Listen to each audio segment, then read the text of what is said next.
Hello everyone, আমি সুচন্দ্রা। আমার নতুন একটা ব্লগে তোমাদের অনেক স্বাগত। পুরো ব্লগটা দেখো আর কেমন লাগলো অবশ্যই জানিও। আজকের ব্লগটা না তোমাদের সাথে শেয়ার করব। আমরা যখনই যত কিছুই প্ল্যান করে রাখি, সবসময় যে সব প্ল্যান সাকসেসফুল হয় তা না, কিন্তু সেটা মেবি ছোট কোনো প্ল্যান বা বড় কোনো প্ল্যান। তো সেরকমই একটা ব্লগ শেয়ার করছি। শুরুতেই বলে রাখি, এখানে দুদিনের ব্লগ আছে। তো এটা হচ্ছে প্রথম দিন, যেদিন চিনিকে সকালবেলা রেডি টেডি করিয়ে আমি আর সন্দীপ দুজনে স্কুলে ছাড়লাম। দেন সন্দীপ চলে যাবে অফিস। আর এখানে সকালে এখন বৃষ্টি হচ্ছে না, বাট ভালো হাওয়া দিচ্ছে, তাই চিনির কানটা ঢেকে দিয়েছি। আমি টুপিটা খুলে এবার ব্যাগে নিয়ে নেবো। আর দেখলি চিনির ব্যাগের সাথে আমার সাথে একটা ইন্ডাকশন ব্যাগের মধ্যে ভরা। এই যে ইন্ডাকশন সারাতে এসেছি। কি হয়েছে জানো, আগের দিন রাত্রিবেলায় গ্যাস শেষ হয়ে গেছে। শেষ হতে হতে যতটুকু বাকি ছিল আমি ইন্ডাকশনে রান্না করেছি। পরের দিন সকালবেলায় উঠে যেই ইন্ডাকশনটা অন করলাম, একটুখানি চলে বন্ধ হয়ে গেল। মানে বুঝতে পারছো তো, গ্যাসও শেষ হয়ে গেল, ইন্ডাকশনও খারাপ হয়ে গেল।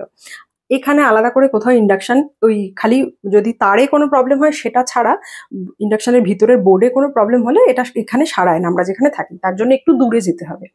তো যাই হোক, সন্দীপের অফিস ছিল, আমিও আবার চিনিকে রেখে যাব, কতক্ষণ সময় না সময় লাগবে, ওর স্কুলের টাইম হয়ে যাবে, ওই জন্য চলে এসেছি। কোনো একটা ছুটির দিনে সন্দীপ নিয়ে গিয়ে ঠিক করবে। এই পর্যন্তই শেষ হয়নি। হ্যাঁ, তার সাথে সাথে কিন্তু প্ল্যান সাকসেসফুল না হলেও, যেমন আমি প্রত্যেকদিন রাত্রিবেলায় প্ল্যান করে রাখি সকালবেলা উঠে কি করব কি করব না। কিন্তু তুমি ভাবো একবার সিচুয়েশনটা, রাত্রিবেলায় গ্যাস শেষ হয়েছে, ইন্ডাকশনে রান্না করেছি, সকালবেলায় উঠে ইন্ডাকশনে যা করতে হবে বসিয়েছি, বন্ধ হয়ে গেছে ইন্ডাকশন। চলো শেষ। এবার ভালো জিনিসও বলি, আমাদের গ্যাসটা বুক করা হয়েছিল সেদিন সকালবেলাতেই।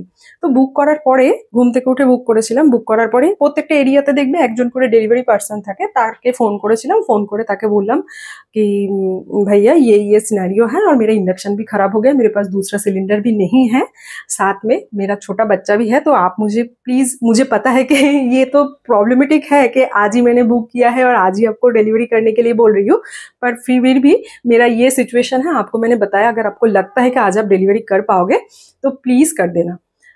তো বাই গড গ্রেস ওই দিনই আমাকে, মানে সকালবেলা 6:30-7টায় বুক করেছি, আর ওই 11টা 11:30 কি আর একটু পরের দিকে আমাকে গ্যাস দিয়ে গেছে। তো ব্রেকফাস্টে তো আমি চিনিকে দিয়ে তারপরে ইন্ডাকশনটা নিয়ে চলে আসলাম। আমি খেয়েছিলাম আম আর ছাতু, আর যেটা ব্রেকফাস্টে চিলা খাবো বলে রাগি আর অল্প একটু ওটস দিয়ে বানিয়ে রেখেছিলাম, ওটা দুপুরবেলা খেলাম। এই পর্যন্ত তো গেল ওই দিনের ব্লগ। দেন চিনিকে নিয়ে ডান্সের ক্লাসে গেলাম, চিনিকে কুকারে করে সিদ্ধ ভাত বানিয়ে খাইয়ে দিয়েছিলাম। গ্যাস আসার পরে গ্যাস সেট করে সন্দীপ তো অফিসে। আর সন্দীপ না সব জিনিসে খুব চট করে প্যানিক করে ফেলে। আমি ওকে বললাম তুমি তোমার মতন অফিস যাও, বাকি ম্যানেজ আমি করে নেব, কোনো কিছুতে প্রবলেম হবে না। তো গ্যাসও টাইম মতন দিয়ে গেছে সবকিছু। এইবার এটা হচ্ছে তার পরের দিনের ব্লগ। এই দিন আবার কি হলো জানো, আগের দিন রাত্রিবেলায় আমি ওয়েট লস জার্নিতে তোমাদেরকে দেখিয়েছিলে একটা লিউকওয়ার্ম ওয়াটারে আমি দারচিনি খাই।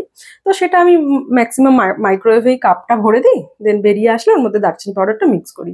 মাইক্রোওয়েভটা সব ঠিকঠাক চলছিল। সকালবেলায় উঠে আমি আবার আমার ওই জিরা ভিজানো জলটা গরম করতে গেছি, দেখি মাইক্রোওয়েভটা চলছে না।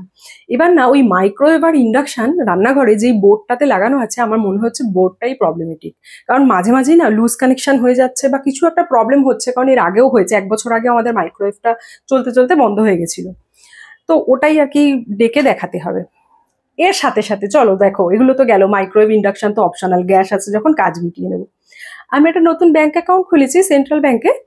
সেটার ওরা চেকবুক আর এটিএম কার্ডটা কুরিয়ার থ্রু, মানে স্পিড পোস্ট, যেটা হচ্ছে তোমার ইন্ডিয়া পোস্টের হয়, ওটার থ্রু বাড়িতে পাঠায় অ্যাড্রেস ভেরিফিকেশন হয়ে যাওয়ার পরে। সেইটা ডেলিভারি না করে ডেলিভারি পার্সন কি করেছে, ডেলিভার্ড মার্ক করে দিয়েছে। এবার বুঝতেই পারছো কত কনফিডেন্সিয়াল জিনিস একটা। সেটার জন্য আবার গেলাম পোস্ট অফিসে। যিনি ডেলিভারি করে সেদিন যিনি পোস্ট অফিসে আসেননি, তার নাম্বার দেওয়া হয়েছে, তার নাম্বার বন্ধ আসছে। বুঝতে পারছো মানে কেমন হয়, মাঝে মাঝে হয় না একটা ছোট ছোট ছোট ছোট বিষয় নিয়ে দেখবে একদম লাইফ পুরো ঘেটে যায়। আর বললাম সন্দীপ খুব তাড়াতাড়ি সব বিষয়ে প্যানিক করে ফেলে, যেটা আমি করি না। আমি পুরো ধীরে সুস্থে করি, যে হবে, আস্তে আস্তে সলভ হবে সব। তো যাই হোক, পোস্ট অফিস থেকে তো তার সাথে যোগাযোগ করা যায়নি, তার ফোন নাম্বারও বন্ধ আসছে, সে হয়তো ছুটিতে আছে, 2-3 দিন পরে আসবে। তো আমরা ঠিক করেছি তার পরের দিন সেন্ট্রাল ব্যাংকে যাব, মানে আমি যেদিন ভয়েস ওভার দিচ্ছি সেই দিন আর কি ব্যাংকে যাব। দেখা যাক, ব্যাংকে গিয়ে জানাবো কি হয়, পরের কোনো ব্লগে আপডেট দেবো। তো কফি শেষ হয়ে গেছিল, বিশালে গেছিলাম। তো বিশালে দেখলাম বাই ওয়ান গেট ওয়ান এই কফিটা পেয়েছি।